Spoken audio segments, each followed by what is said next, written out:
Hi everyone, I'm April and you're watching The Tangled Cat Speaks, and this is a craft edition. So, let's see. What do I usually say at the beginning of these things? I don't know. Please forgive the sound of my voice.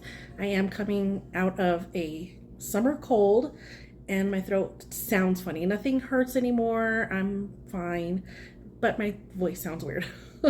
So I will be drinking some tea in between.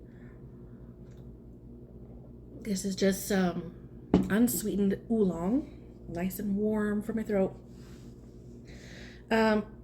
So let's talk about the things that I made, well, that I finished. And there are only two items that I can show you this time, and the first one is what I'm wearing. Now this is the long-awaited test knit that I have been talking about for about a month and a half. This is called the Mary Raglan by Maven Crafted, and I'm sorry I can't recall her actual name, and I will put that up here. But this is a lovely t-shirt, and I'm gonna stand up if I can in this chair. And it's actually supposed to be right to your waist. On me, it's a little bit higher. It does have a rolled hem. It's got some lovely cabling that comes down from the raglan onto the side. She's got this open neck that I love, and she's got an option for long sleeve and short sleeve, and for the short sleeve she's got this, oh, I don't know if you can see it that far, this really nice, oh my lighting, cabled edge, very nice. She did the rolled edge again on the bottom of the top. Now, for my size, I did it to specifications to get the test knit done. But for my tastes, I will be adding more length to it.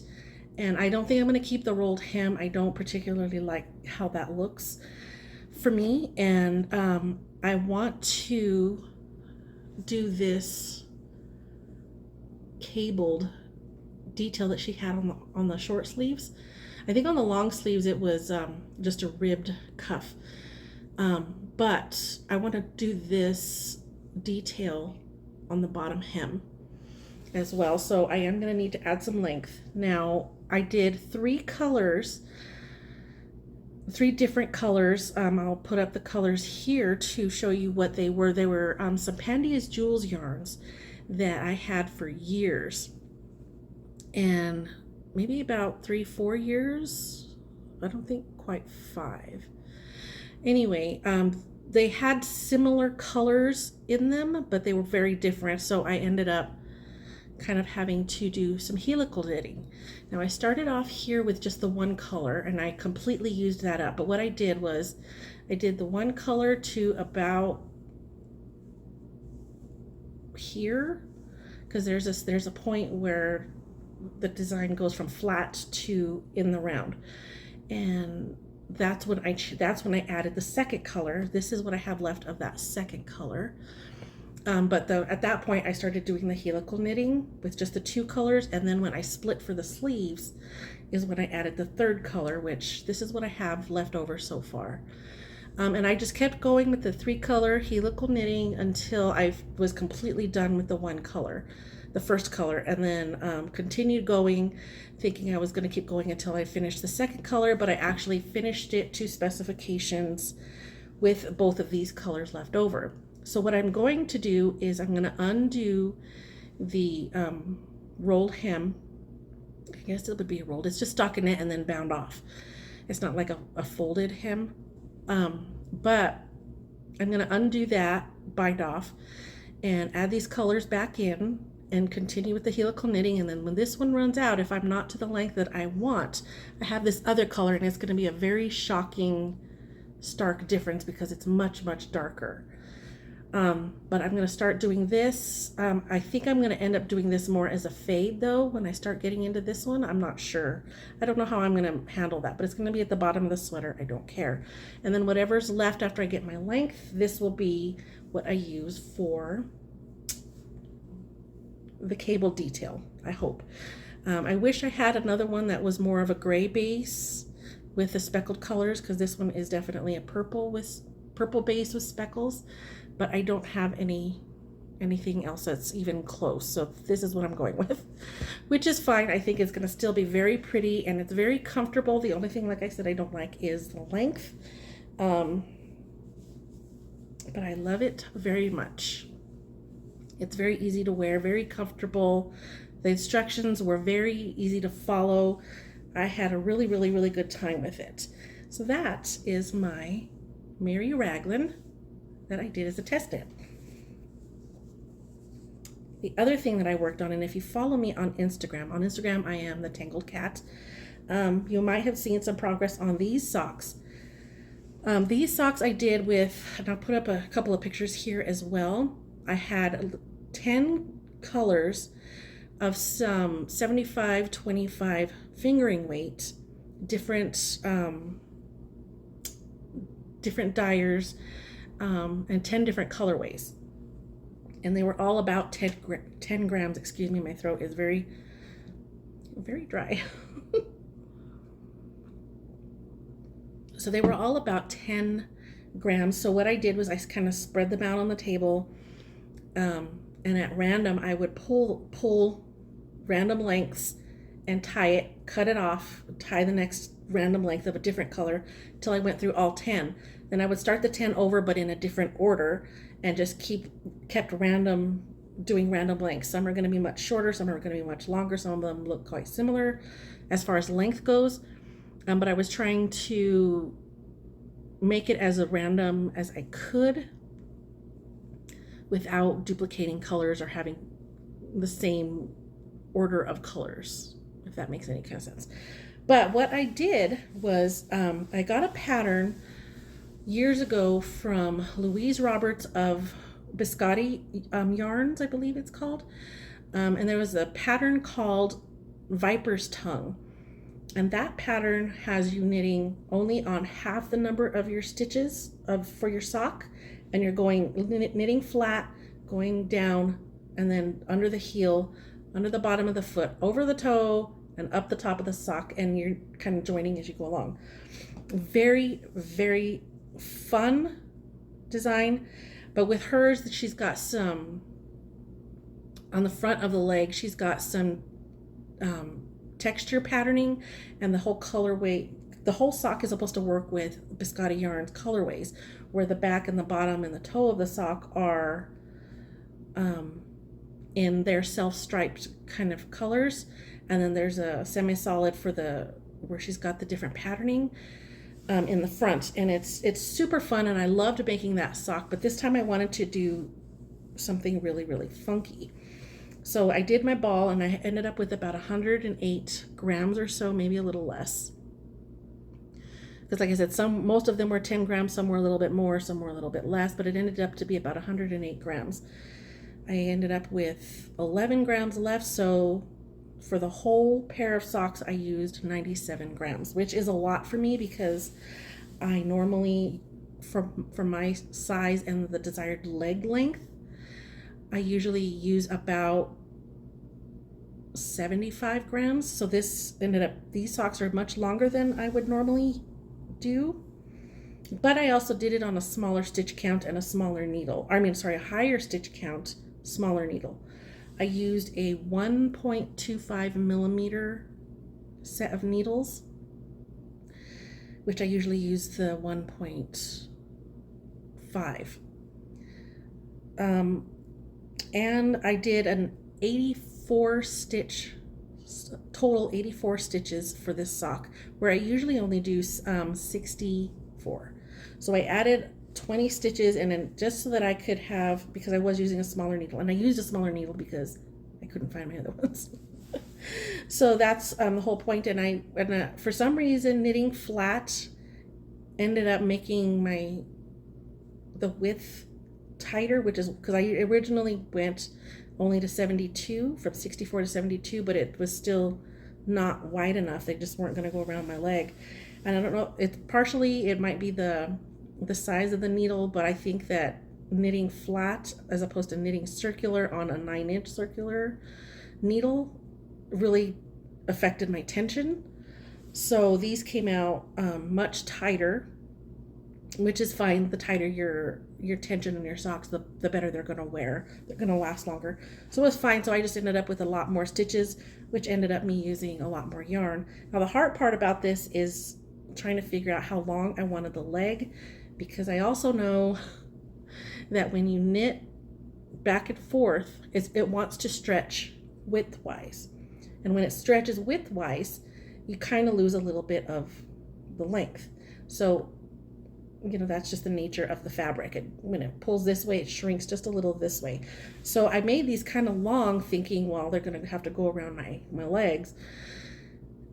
And I think I overestimated by just a little bit, because it comes right to the point where my calves start to widen out. I have pretty wide calves. So these just barely made it under, they still feel comfortable, but they're a couple inches longer than what I normally wear.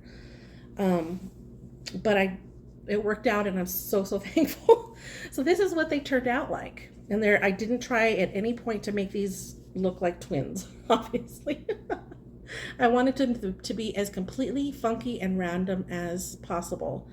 So you can see here, I started at the back, went down, and it is a heel flap and gusset, and then under, and then over the toe. Now here I did 1 by 1 rib.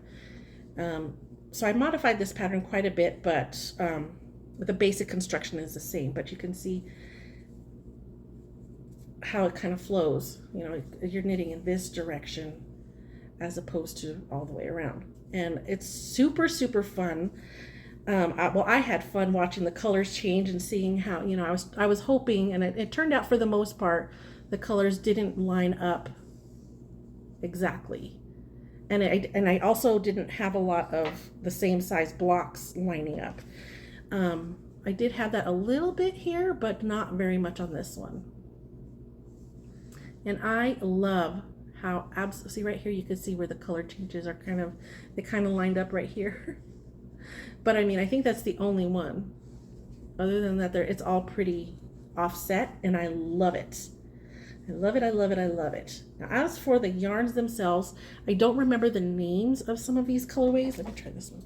I don't remember the names of some of these colorways, most of these colorways, but I do remember the designers. I know this one here is a 3 Irish Girls yarn. Let's see. This gray, this navy blue, this plum, this aqua, yellow, this speckled pink, and this green here, speckly green. Those are all Pandia's Jewels. And then I've got this variegated blue, and then this variegated kind of black and red with a bunch of other colors in it. Those, I believe, I got from Nerd Girl Yarns off of Etsy a long time ago. So yeah, there's a mixture of yarns, but I made sure that they were all the same 75-25 type of fingering weight yarn, so that they all had at least the same weight and the same feel to them. So that's what else I worked on. And yeah, I am super excited with them. I think they're so fun. I love them. I want to make some more. Maybe not necessarily with this whole magic, because I did make a magic, did I say that already? A magic knot ball when I did this. I've never personally had any problems with magic knots coming undone. I know that some people have, so this may not be something that everybody wants to try, but that's what I did, and I haven't had a problem with it. And I was able to manage to get all my knots to be on the inside of the sock. So that worked out. I just love them. I think they're so funky, and they are thicker than what I normally make, as far as, because my tension is tighter. So they feel more cozy. So I love them. Absolutely strange, and I love that. See, I'm trying to show you the front, how it looks in the front, because it goes under, and then it comes back up. Super, super fun.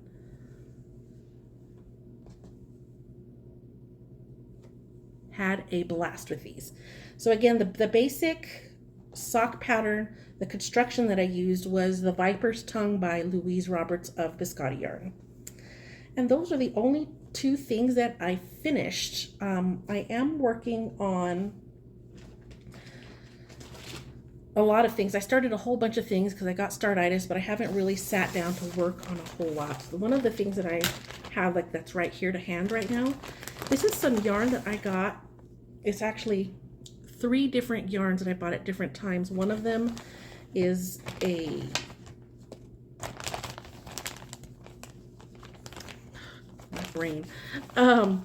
Knit Picks yarn, and it's the Shadow Lace yarn, lace weight, and this is, it was the Gypsy tonal. My phone never focuses, but it's the Gypsy tonal colorway, and I only had 1 skein of that. It's kind of like reds and pinks, and then I realized that I had one in reds and pinks that was a Malabrigo. I don't have the tag for that one. A Malabrigo lace weight yarn in the color Amoroso, and it's very similar to the Knit Picks one. This is what I have left, and I don't know if you could see, there's pinks and like bright reds and then some deeper reds. This Gypsy is also very similar to that. So and each one was about a little more than 450 yards per skein, and I only had 1 of each. And then I have this camel colored yarn that I bought off of Ravelry, off of somebody off of Ravelry one time, and it's a super thin lace weight. Like, I don't know if this would even be considered like cobweb lace. Super, super thin. Like, I don't know if you can even see. It's much thinner than this one. Well, I guess they're kind of close, but super thin. So I held all 3 lace weights together, the 2 pinky reds with this camel color, and I put them on my ball winder and wound them up together in that way. And I ended up, okay, my ball is a mess. I'm gonna pull out the one I haven't started because it ended up, I needed to cut it and put it on 2 balls. But I ended up with this, which I think looks really, really cool. You can see I've got all 3 strands held together. So, I'm